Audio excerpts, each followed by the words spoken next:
L'objectif de l'exercice est de montrer que l'on peut mesurer l'indice de réfraction d'une lame de verre en la plaçant à la sortie d'une des fentes du dispositif d'interférence. Dans la première question, pour calculer la longueur d'onde du laser, on exploite la formule de la célérité qui est égale à la longueur d'onde sur la période, inverse de période qui est égale à la fréquence nue. On isole la longueur d'onde, on remplace par les valeurs numériques et on trouve une longueur d'onde de 649 nanomètres qui correspond à une lumière rouge. Dans la deuxième question, on voit que les points O et B sont au centre de franges brillantes. L'interférence y est donc constructive, alors que le point A est au centre d'une frange sombre. L'interférence y est donc destructive. Dans la troisième question, pour démontrer l'expression de l'interfrange, qui est la distance entre le centre de deux franges brillantes, on fait figurer sur le schéma de l'énoncé le centre de chaque frange brillante repéré par son abscisse X associée à l'entier K de la condition d'interférence constructive delta égale K lambda. Et pour la démonstration, on s'intéresse plus particulièrement au centre de deux franges brillantes successives quelconques repérées de manière générale par xk et xk plus 1 qui peuvent être ces deux franges par exemple à l'écran. Et on écrit en xk et xk plus 1 la condition d'interférence constructive en remplaçant delta par l'expression donnée et en remplaçant l'indice de l'air par 1 pour simplifier les écritures. On isole xk en multipliant par grand D et en divisant par petit b. De même en xk plus 1 associé à l'entier k plus 1. On multiplie par grand D et en divisant par petit b pour isoler xk plus 1. Par définition, l'interfrange I est la différence entre xk plus 1 et xk. On remplace les abscisses par leurs expressions en développant celle de xk plus 1 et par simplification, on en déduit que l'interfrange est égale à lambda d sur b. On fait l'application numérique de cette formule en convertissant la longueur d'onde en mètres, d'où 10-9, et en convertissant l'interfente en millimètres en mètres, d'où 10-3. Et on trouve un interfrange de 2,6 mm. Pour prévoir la nature de la frange en fonction de l'abscisse X, on rappelle que l'interférence est constructive si la différence de chemin optique est un entier fois la longueur d'onde, c'est-à-dire que le rapport delta sur lambda est un entier. L'interférence est destructive si la différence de chemin est cette fois un demi-entier fois la longueur d'onde, soit un rapport delta sur lambda qui est égal à un demi-entier. Or, delta sur lambda est aussi égal, en remplaçant delta par l'expression donnée, toujours en remplaçant nr par 1 pour simplifier l'écriture, un rapport delta sur lambda qui est égal à bx sur lambda d, et on voit apparaître b sur lambda d qui est l'inverse de l'interfrange. Le rapport delta sur lambda est donc égal à x sur i.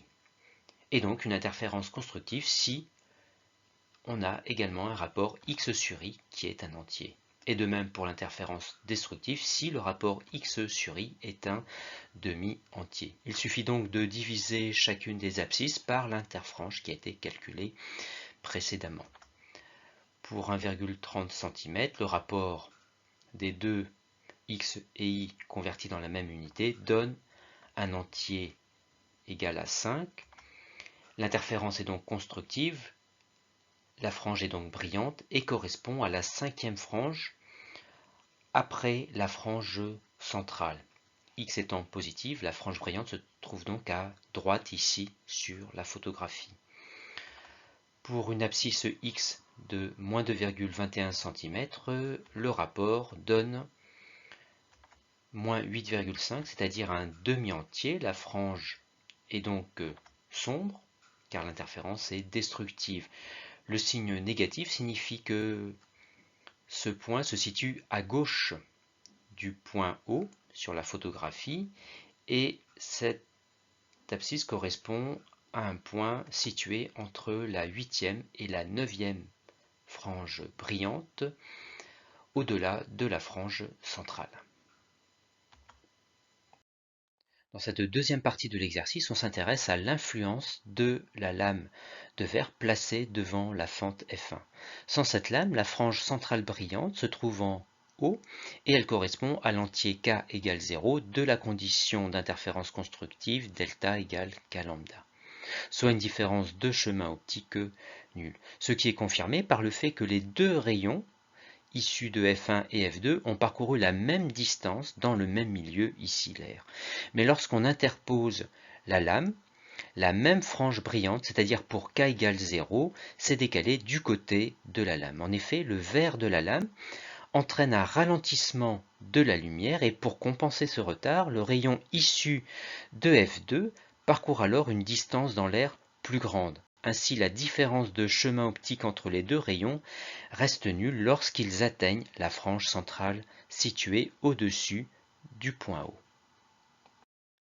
Pour déterminer l'indice de réfraction du verre dans la cinquième question, on exploite la nouvelle différence de chemin optique tenant compte de l'indice de réfraction du verre, différence de chemin optique écrite pour la frange centrale brillante et donc pour une différence de chemin optique nulle, obtenue pour une abscisse de la frange centrale brillante donnée dans l'énoncé équivaut 21,0 cm. On isole le terme contenant l'indice de réfraction de la lame, on divise par petit e et on ajoute l'indice de l'air pour isoler petit n, on factorise par l'indice de l'air et on remplace par les valeurs numériques.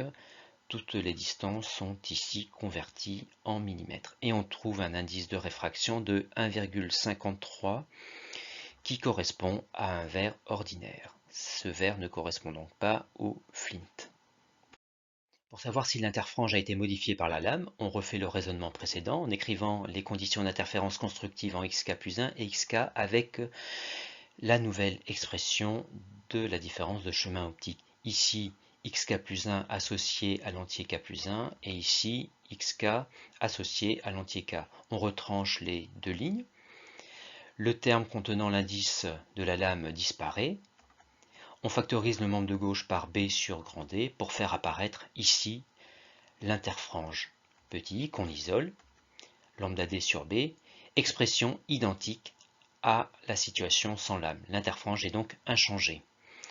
On en déduit donc que la lame n'a aucune influence sur l'interfrange, mais a simplement provoqué le déplacement de la figure d'interférence du côté de la lame, ce que nous avons mis à profit précédemment pour déterminer l'indice de réfraction de cette lame.